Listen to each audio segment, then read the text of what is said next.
Hi, everybody. I wanted to talk about how easy it is for us to become wrapped into a lot of different things like codependency when we are in toxic situations. And that could be your partner, friends, your family. It could have been the way you were raised, the people that you grew up around. So a lot of times it doesn't have anything to do with decisions that we have.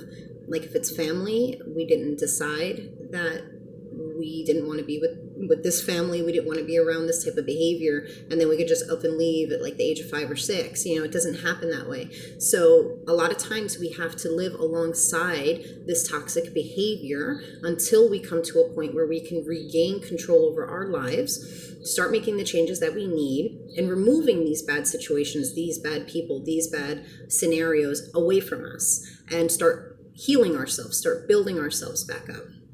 So I have a little pad. Every time you see me do this, I'm darting over at like my little bullet points, because certain things are phrased so wonderfully that I always want to make sure that I'm able to reflect back on it, because I feel like it will relate a lot more to people than me just talking off the top of my head. So yes, it's my way of keeping myself on track and not blabbing too much. One thing that I wrote that was wonderful, that I really like and I wanted to share, is that what you allow and believe becomes your internal programming. And if you can't align your thoughts and your beliefs with anything that's positive, you're strictly doing self-sabotage to yourself by that. So if you're believing things that are negative and allowing things that are negative, you are contributing to your self-sabotage. You're self-sabotaging yourself. So there's highs and lows in toxic relationships that cause this push and pull dynamic. And the highs and lows release certain things in our brain. I know I mentioned in a lot of my videos, there's a lot of physical things that happen to us when we are in these situations. I'm not going to get all crazy with it, but it's similar to like an addict that is trying to break an addiction of theirs, whether that be substance abuse or anything like that. Our brains feel an urge of positive and negative when we are in this push-pull relationship with people. So even though we're not happy that certain things are happening, these traumatic things occur, or these excessive behaviors, explosive behaviors happen, and we fly up and then we fly back down. And it's so exhausting. I feel like I'm about to go on to a whole new tangent of that, and I really don't want to, so I'm just going to look back over at my notes. When you tell yourself, I can't do this anymore, that's when you accept that you are responsible for recognizing these things that you no longer want in your life. When you feel so overwhelmed, or if you ever catch yourself going like, why do people always do this to me? Or why does this always happen to me? That should be a red flag for yourself, that not everybody is doing something to you. They're doing things around you, and you have control over who you let in your life and who you don't. So another thing I wrote is that you cannot don't value someone's presence in your life more than you value yourself. So if you are in a toxic situation that you're not internally happy with, essentially by staying, you're choosing that person over yourself. And I remember when I started making changes in my life, I would say that to myself, like, this person or this situation, this whatever it was I was presented with, is not more important than I am to myself. And sometimes I think just repeating that to yourself can be very, very helpful, because it was for me. So that's why I recommend that. And codependency, excuse me, codependency, the actual definition is excessive reliance on other people for approval and a sense of identity. And it's very easy to fall victim into codependency when we're in toxic situations, because we unknowingly put our self-worth into them because we're around it. So if they give us positivity, we're like, oh, thank you. Negativity, oof, we're feeding into that attention, we're feeding into that energy, and we're allowing it to affect us. So we're like almost like little puppets, and they can kind of control what's going on. In order to get out of codependency relationships, you have to own up to where your responsibility, like where you lied in this scenario. Like what, obviously we know that we allowed it, right? So that could be like the cherry on top of the sundae. You could say, all right, I own up to the fact that I allowed this to happen in my life. But there's a lot of other things that are underneath that. Like that's just that's a very vague kind of blanket statement to it. Because codependency can lie in so many facets and aspects, peeling the trauma away, of our lives. So I remember when people had said to me, you have to start setting up boundaries, because I was in therapy. I know I mentioned that before. Start setting up your boundaries. And I was like, what is that? Like, I don't even know what that looks like. Who does that mean, set up my boundaries? How do I set up my boundaries? Can you help me?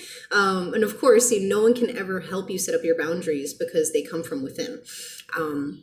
So I wanted to just kind of give like a little insight of what it means to set up your boundaries.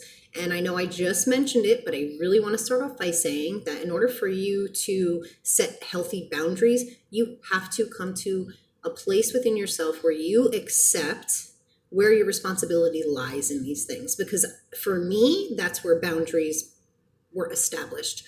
Okay, so where I'm looking at my notes. What do these boundaries look like?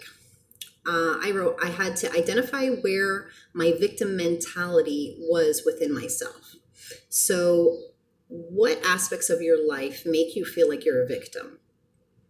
Is it people, a specific person? Is it something at work? Is it a friend? Once you identify where your victim self is lying within situations, ask yourself, what about this makes me feel like a victim? Like, why do I feel like a victim? Write down all of it. I personally recommend writing, because for me, it's one thing that, like, we have so much inside of our minds. It's crazy, right? We all know this. I don't even have to get into a full explanation about it, but we have a lot of stuff going on in our minds. And anytime you write something down and you're able to look at it, I feel like that's something that's so powerful. So I personally wrote down these things when I was trying to identify where I saw myself as a victim in my situations. And when I was able to look at all these situations, I said to myself, oh my goodness, I live with this every day. Like, I carry this with me every day. And when you're looking at this and you're telling yourself that, that's a very heavy thing to come to realizations with. Like, because there's stuff going on in life around us that we have no control over. But that stuff, like, we just found the answers within ourselves. We just wrote down, okay, what makes me feel like a victim? And we knowingly carry that with us now, right? Like, that's something that we do to ourselves. Ask yourself, who's hurt me? Who's still hurting me? Was it a form of mental abuse, physical abuse, emotional abuse? You might have to let go of family members. I personally have let go of a lot of family members because I personally grew up in a very toxic family. So when I became an adult, I realized that in order for me to achieve the person that I wanted to be, I had to release certain people from my life. And okay, we're going to jump right into this again. So you have to look into your life and look into your soul's truth, really. And this self-discovery, this metamorphosis that you'll come across within yourself is causing you to look at everything and everyone with a new set of eyes. When you're able to really understand that you're in control of things, you really should step back and analyze everything around you. Try to identify what makes me feel comfortable in my life right now, what makes me not feel comfortable in my life right now. And if you feel like you have a lot of things that make you feel uncomfortable in your life, start creating a list of priorities. I know that I personally kind of went through something like that. When I was trying to work through things, I felt like I had so many things to work through that it was overwhelming for me. So what I did was I set a list of things that were like a top priority and things that were not on the top of my priority. And sometimes I would just tackle a high priority one, and days that I felt like I really couldn't, or times I felt like I really couldn't, I would go towards like the lower ones and do one or two of them, because for me, I felt like I always had to progress. I always had to make positive movement because I didn't want to fall stagnant. I knew there was a lot of manipulation around me. There was a lot of things that I wasn't certain how or why I was still entertaining them, manipulation. So I was very keen on that. And I really wanted to make sure that I stayed in that power within myself, like knowing that I have control. I'm looking through these things. I'm tackling these things. One thing that I wrote that I want to share because I really love, and I'm going to probably cut this video short very, very soon because I see I'm already at 10 minutes. I can't even believe I spoke for 10 minutes. But I read something that said, baggage is heavy, but the lessons are light. And I love that because baggage is heavy. It is. I mean, I'm just repeating the same thing, but I'm like in my head, I'm like, this totally makes sense. But the lessons are light because we've dropped the baggage. We've worked through it. We've cleared those dark shadows out. So I'm going to close it off for now. And I do have another video I want to make that is going to be mentioning self-love, and when we want to start loving ourselves again, it could be very confusing and very hard to understand where to start. And I say that because I personally felt that way about it. So I wanted to just share a little bit about that as well. So I will send my love to everybody. Thank you so much for watching up to this point. If you feel like someone in your life can get a sense of understanding from anything that I said, please feel free to share that. I think it's very important for everybody to understand how much power we have within ourselves when we want to make changes. We really can live a very happy life. And when we are not in those situations, it's hard to see that light at the end of the tunnel. So I hope that my words and my life experiences are able to open people's eyes up to that. So I'm sending you a lot of love and thank you again for watching.